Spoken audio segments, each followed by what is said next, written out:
Tapi kalau pengurus seperti Bro Nejar ini menempatkan diri sebagai orang yang memang betul-betul ketua pengurus dia. Pimpinan atau pengurus nama orang abang? Hah? Enggak, Dewan Pimpinan Wilayah atau Dewan Pengurus Wilayah? Oh, Dewan Pimpinan. Nah, agak beda itu. Kalau Dewan Pimpinan dengan memang partai politik itu kecenderungannya gitu. Kalau pimpinannya harus pimpinan. Tapi yang saya maksud dalam struktur organisasi atau partai politik sebenarnya orang yang menjadi pengurus partai politik, pimpinan partai politik adalah orang yang mengurusi partai politik. Yang tugasnya menjadi lebih banyak daripada kita. Jadi misalnya kalau ada partai politik anggotanya 1 juta, ya mengurus yang 1 juta ini dia. Nah itu kira-kira mudah-mudahan nanti dalam sesi berikut kita bisa perkaya melalui panduan dari moderator. Saya kira begitu dulu. Saya kembalikan. Oke, terima kasih kepada pemaparan dari Bang Sutrisno. Tadi kan udah diberikan pemaparan. Kebetulan pembicara kita malam hari ini ada dari kader partai yang berbeda memaparkan demokrasi masing-masing dan sudut pandang masing-masing. Tapi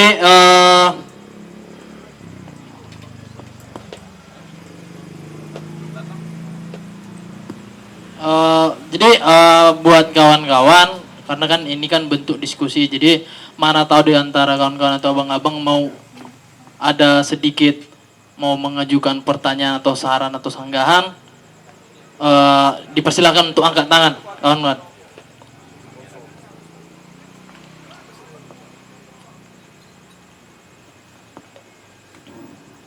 Mau nanya-nanya kan, apalagi dari Bang Nejar tadi sebagai kaum milenial ini kan, pintu katanya. Ada kawan-kawan yang mau nanya? Oh, silakan Bang. Boleh ke depannya Bang. Ya, depan sini aja Bang, biar kuat suaranya Bang.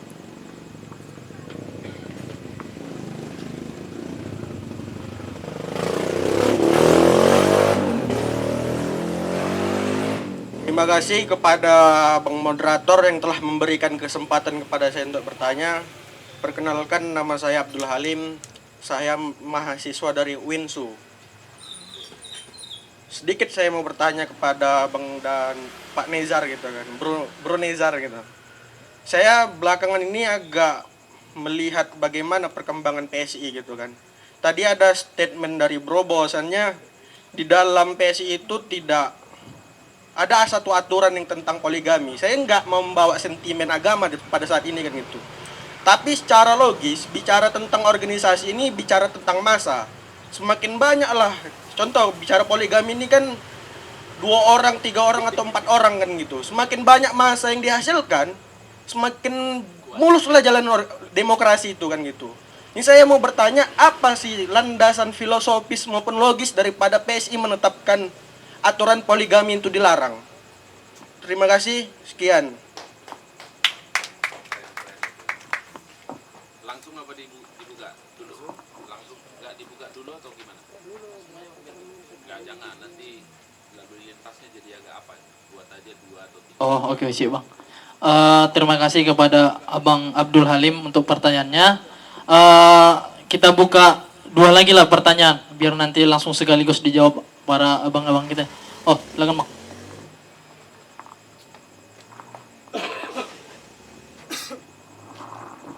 Oke, selamat malam. Salam merdeka buat kita semua. Nama saya Hormat Sitinjak. Kebetulan Abang Sutrisno adalah senior dulu dan sama-sama di pergerakan GMKI. Satu aja pertanyaan, ketika politik dan kepemimpinan itu kita pisahkan, artinya saat ini memang kita hidup di modernisasi, dan modernisasi itu adalah cara berpikir kita yang memang seharusnya bisa berubah ataupun tidak bisa berubah, seperti itu. Makanya bagaimana ketika politik dan kekuasaan itu kita pisahkan, tetapi bisa menghasilkan satu demokrasi. Seperti itu.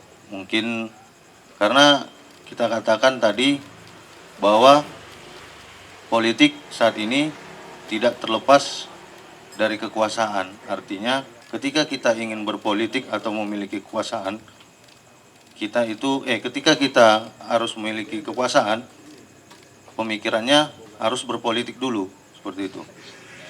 Tapi ketika kita hidup di zaman modernisasi saat ini, apakah memang atau bisakah seharusnya demokrasi atau politik itu kita lepaskan dari kekuasaan untuk mencapai demokrasi yang sesungguhnya. Seperti itu. Mungkin begitu saja. Terima kasih. Hormat Sitinjak. Oke, siap Bang. Terima kasih kepada Bang Hormat Sitinjak. Kepada satu lagi lah pertanyaan satu lagi. Oh, siapa nih Bang? Oh, nanti sesi kedua Bang. Dari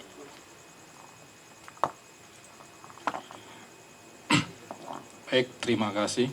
Nama saya Wahyu Sialagan. Kebetulan saya ini kadernya Bang Bro Nezar. Saya ngelihat postingan John kemarin. Tadi ya ada nama Nezar, cukup surprise, terkejut. Ternyata ketua kami di sini. Kebetulan memang saya dengan John lumayan sudah lama kenal. Beberapa kali juga pernah sebagai pemantik diskusi sebagai narasumber.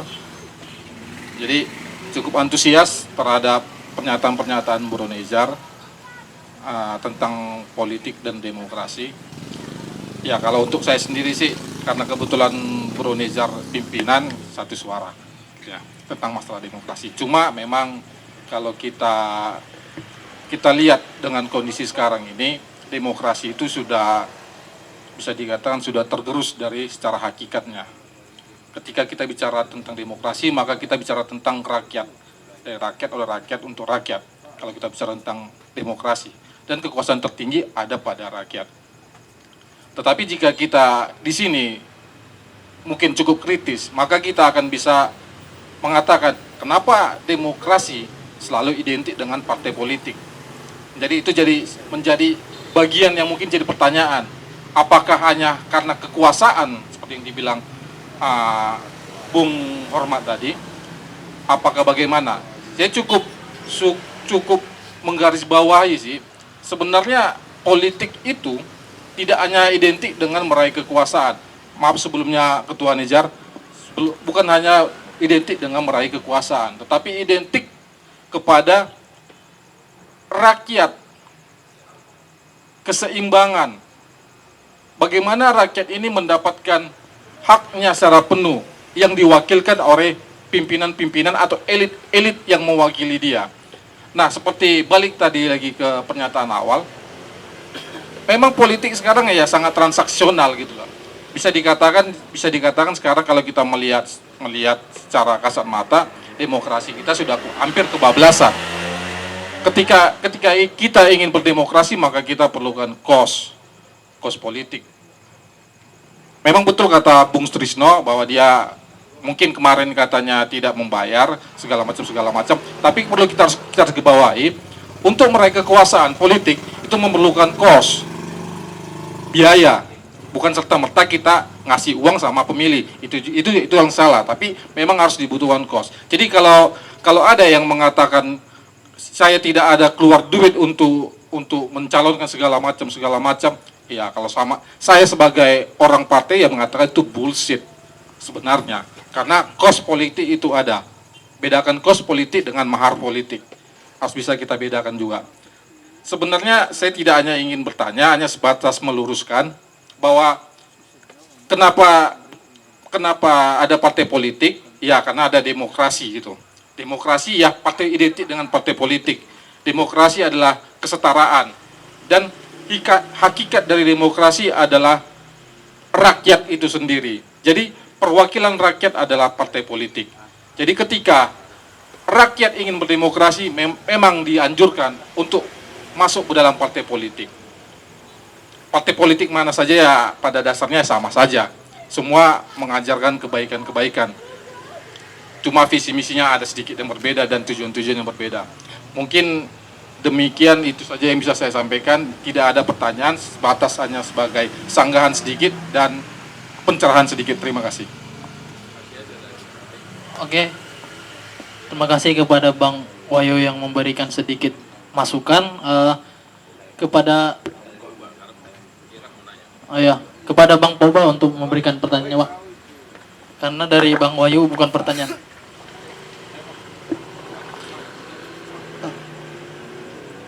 Baik, selamat malam buat moderator dan juga Bapak Nejar ya, dan juga Bang Susno ya.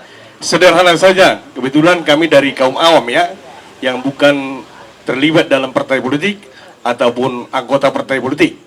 Tapi dari tadi saya mendengarkan penjelasan daripada Bapak Nejar bahwa kos politik itu agak berkurang begitu. Artinya di PSI itu tidak terlalu mengedepankan kos politik. Tapi artinya saya melihat bahwa kader-kader partai politik itu sendiri ataupun kader-kader daripada partai politik, dan secara umum setiap partai politik, saya bilang tadi seperti kata Abang Sutrisno, pada hakikatnya untuk rakyat, kan begitu. Tapi fakta dan hari ini berbicara, kalau kita lihat di lapangan, bahwa sejatinya partai politik ataupun kader-kader partai politik sebenarnya, kalau memang menurut Pak Nejar tadi tidak terlalu mahal gitu kosnya, berarti kader-kader ataupun